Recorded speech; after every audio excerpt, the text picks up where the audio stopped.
All right, last video, second video for 9.3.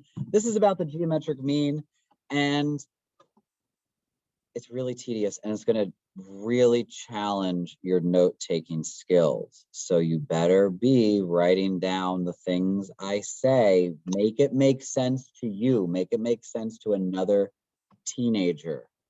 Pause. Take it slow. Trust me. All right, we should be on page 480.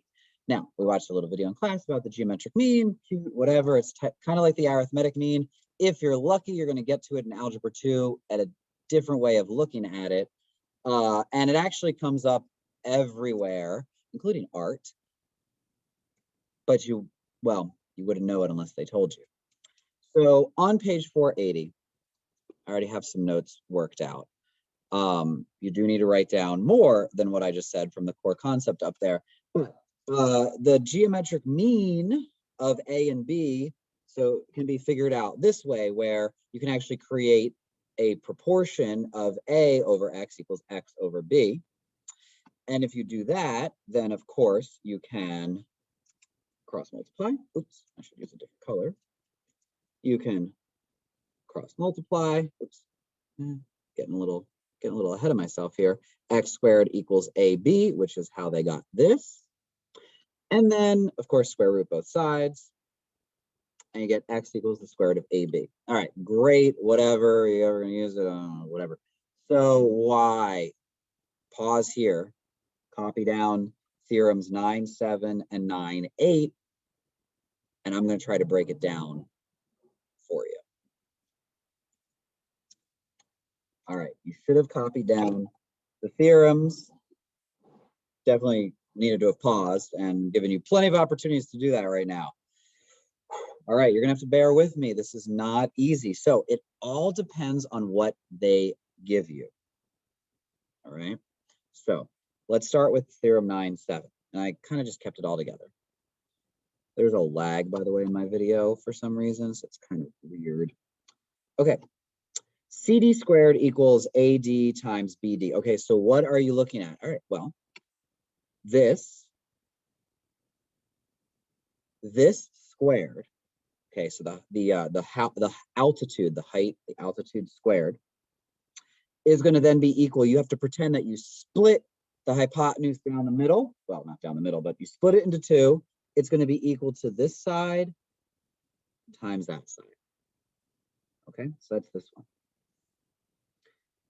If you have just this information, this squared is equal to the left side times the right side of the side that it splits.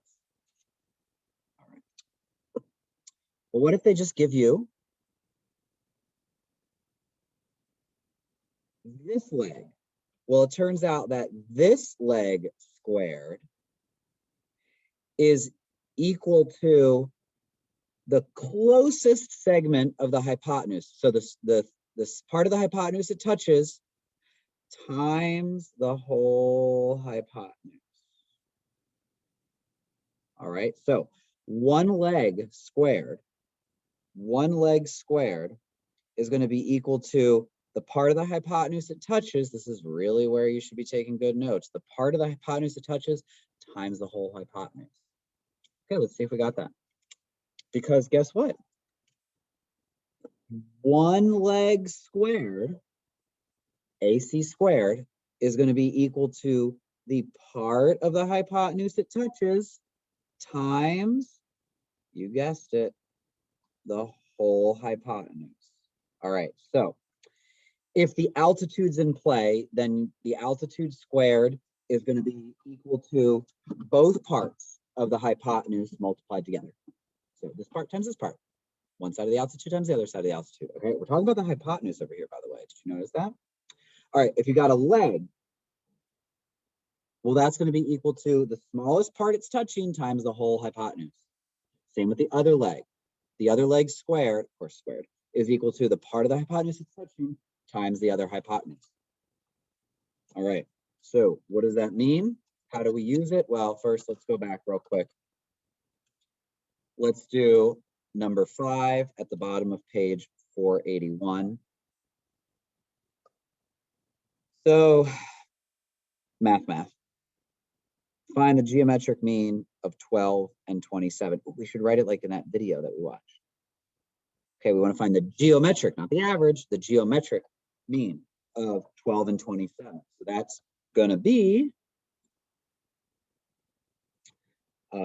x is equal to the square root of 12 times 27. So we're just going to do that. Forget about all the triangle math. All right, there's my calculator.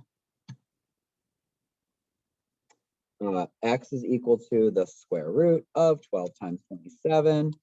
And our, 18. Okay, so 18 is our geometric mean. Now that, remember, that means that the ratio of 12 to 18 is the same as the ratio of 18 to 27. 12 times something gets you 18. 18 times that same thing gets you 27 times, not plus.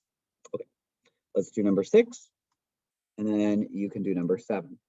We want to find the geometric mean of 18 and 54. So that means we're going to do the square root of 18 times 54. And we are going to round it to the nearest tenth. And you're going to go ahead and put that in Edpuzzle. And then you're going to go do number 7.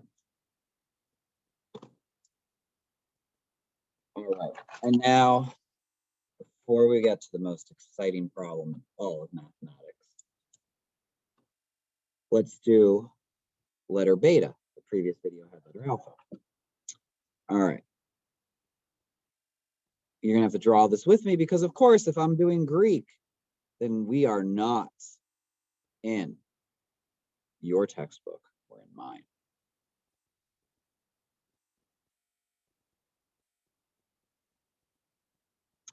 All right, we want to find the variable. So what are we going to use? Well, what do we have? We have the altitude. Okay, go back to Theorem 9.7, right? The altitude splits the hypotenuse into 2 parts. So the altitude squared is going to be equal to the right side times the left side. So x squared equals 40. We're going to square root both sides. X equals the square root of 40. Now, if this was a piece of paper, I would accept, no problem. You can't give me rad 40. That would be wrong no matter what. I would accept a decimal. But just in case, we need to remember, you need to think about what's the biggest perfect square. Remember that video? So 4 times 10. What's the biggest perfect square? 4. All right, so do we know the square root of 4? Yep. Oh, see, actually, you know what? They kind of gave it to us right here. The square root of 4 is 2. We don't know the square root of 10. So that's that. That's what the book has. I'm going to go with that answer because maybe you're going to get some where you don't need to use a decimal and it's not going to accept a decimal if you're putting it into the computer, into Big Ideas' website or IXL. Okay, so we need to know both ways. If this was a paper world and you were taking a paper quiz or a paper test, I would accept an appropriate decimal answer. All right, letter gamma.